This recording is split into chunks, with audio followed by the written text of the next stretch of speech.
All righty. Well, it's great to be back to start another season. One that I'm really excited about. You know, I like this team. I've said that many times. I like their work ethic. I like the way they stay together. I thought we've had a really good summer. Some guys did a great job in the weight room. I think we're the best conditioned team that we've had. We had our conditioning test last Friday, and our guys really blew it out of the water and did a great job with it. So I was really fired up about that. You know, a little bit different than we were a year ago. It was new a year ago, so they understood the test a little bit better this time too. But they did a good job with it.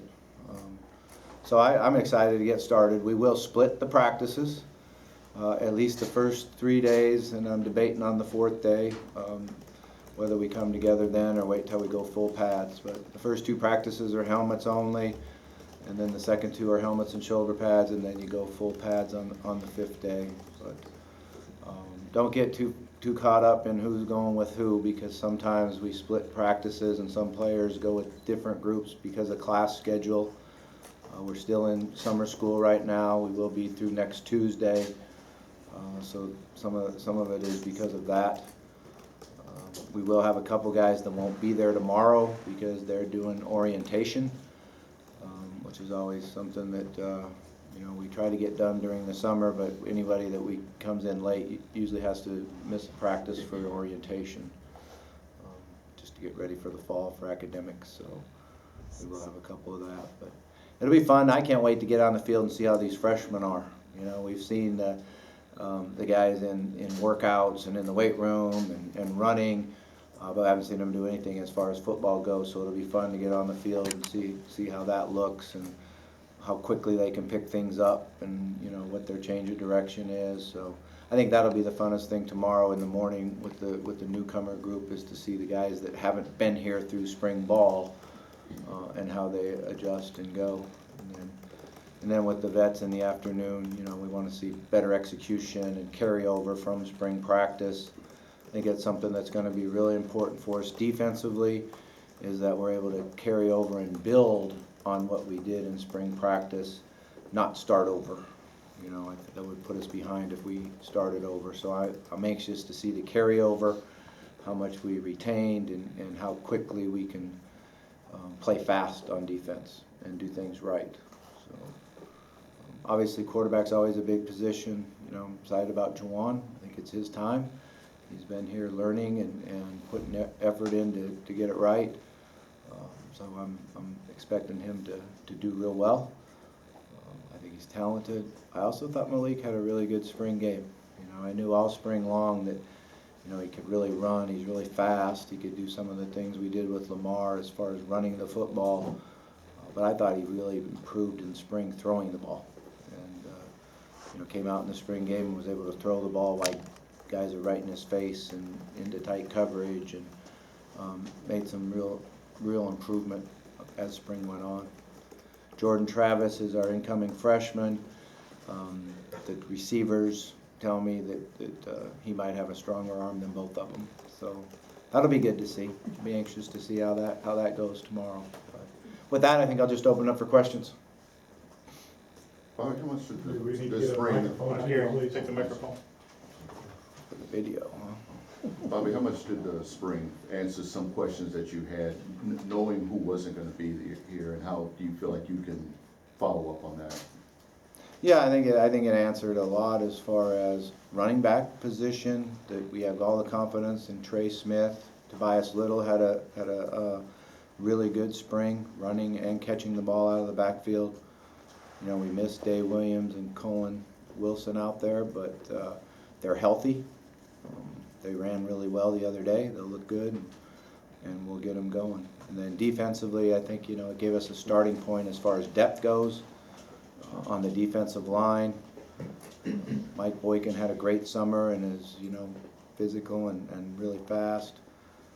Jared Goldwater is back now. You know, when he came to us, he had an injury, had to have surgery as soon as he got here, and now he's back 100% and should compete for spots on that defensive front. You know, it showed that we had good leadership on defensive by Jonathan Grenard, Dorian Etheridge, and D. Smith. I think really tried to step up and lead the defense. You know, offensively, I think Lucaeus and Mackay really try to do a good job with the front. Juwan's a natural leader, you know, and has no problem taking over and doing that. And I really like the summer that Jalen Smith's had and the positive influence he's been to the other players.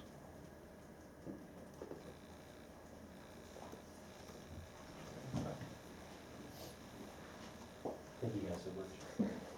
Bobby, in fall camp, how quickly or how long does it take for you to realize that a true freshman can help you guys this season? Does it take until you guys get the full pads a couple weeks in? Yeah, you know, you normally try to give them, 3 weeks. You know, you really try to give them that opportunity, and some show it right away, some it takes a little bit of time. You know, the biggest thing about a freshman coming in is, are they physically ready to go? And then how fast can they adjust mentally to the speed of the game, the size of the playbook, the size of the other side of the ball's playbook.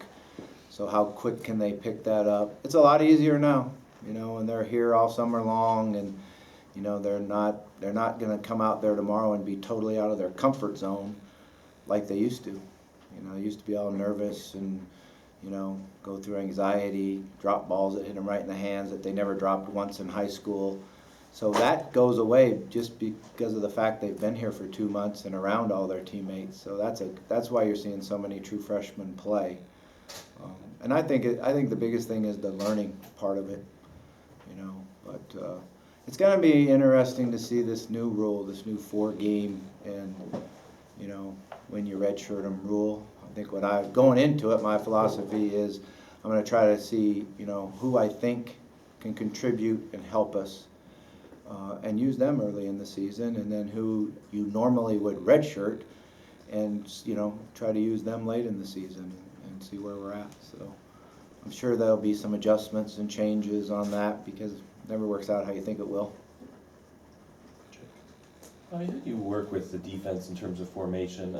I know Brian likes to run a typically mostly a 4-3 defense. How much structure do you give him in that area, and how much does he dictate? Yeah, I mean, we're going to run, you know, the defense that he's really comfortable calling. I think that's the biggest thing is my input is going to be on depth and getting players in the proper position, and making sure that, you know, we're multiple enough that, you know, we try to let them know what an offense would think of this, what an offense would think of that. But, you know, the biggest key to offense, defense, special teams is getting guys in the right spots. You know, putting people in a position where they can excel and succeed. And funny thing is, we were talking about a lot of that this morning. You know, Elvis Dumerville led the country in sacks. Well, one of the things we did with him is occupy the guard and the running back so they couldn't chip on him and let him get one-on-one matchups.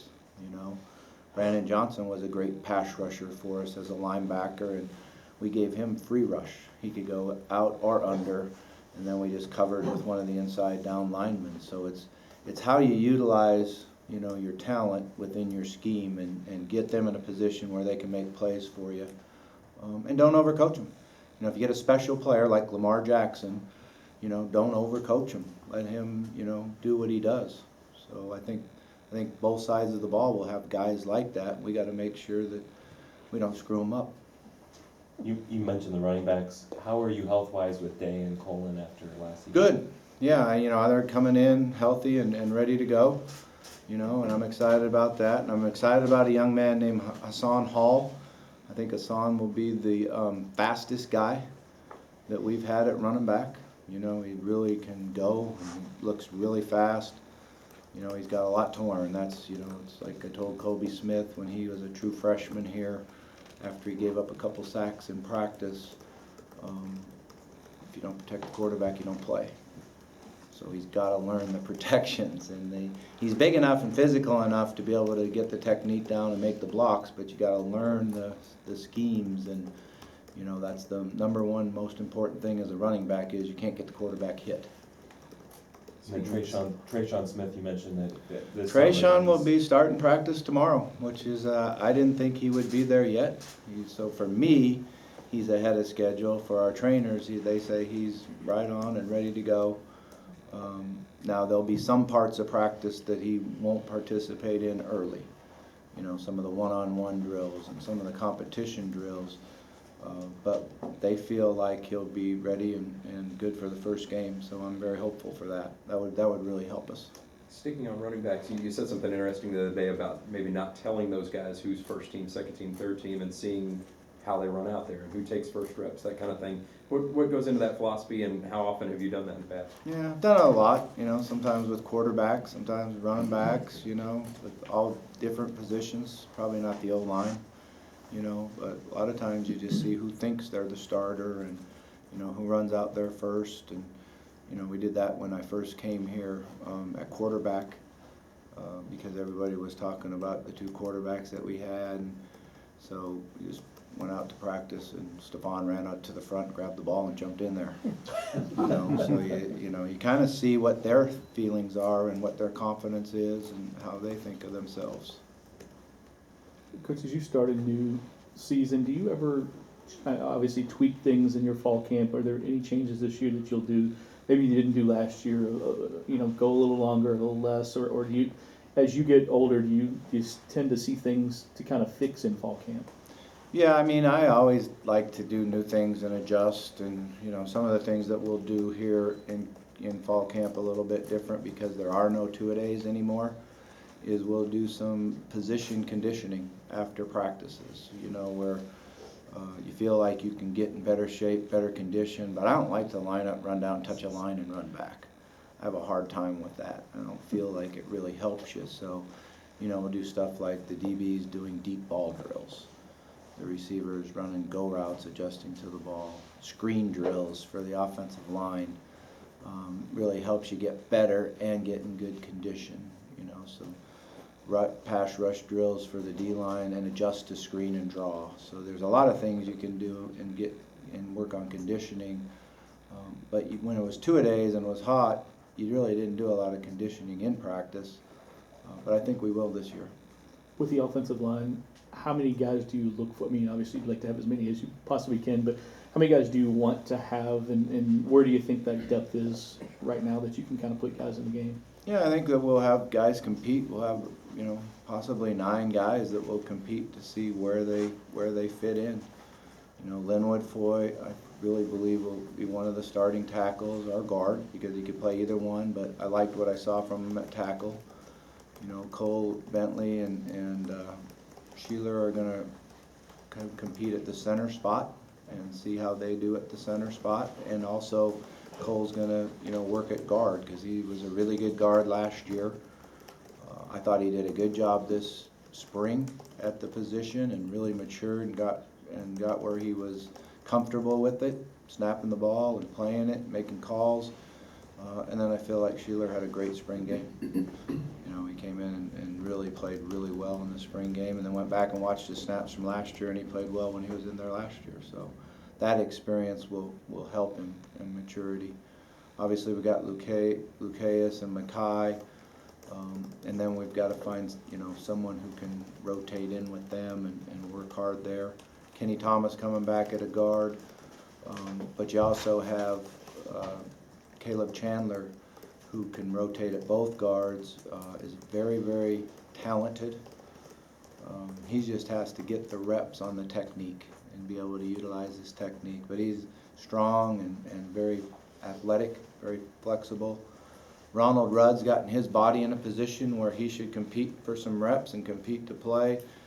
You know, I think when he got here he was 365 and he's down at 330 right now and doing really well. He looks better than he's ever looked, so feel good about him. And then kind of looking for that one other guy. You know, is it Tariq Bateman, Adonis Boone, a new freshman, is a guy that the strength staff tells me I'm going to really like, how talented and focused he is. So I'm excited to see him. Bobby, without a guy like Lamar on the outside, at least expectations, projections down a little bit this year, how do you handle that with guys in the locker room? And also, do you like the perception that maybe you're flying under the radar? Yeah, you know, our projections as a team, our expectations aren't down at all, you know, and there's, you know, not a thing you can do about what's going on out there. Hopefully it motivates us. You know, hopefully it upsets us and motivates us, and we work extremely hard. But you got to go out on the field and prove it. It's that way every year, whether you're ranked 1 or nobody talks about you. You get to go out on the field and prove it. And, you know, we've got to show where we're at. And we certainly get a good opportunity that first game of the year.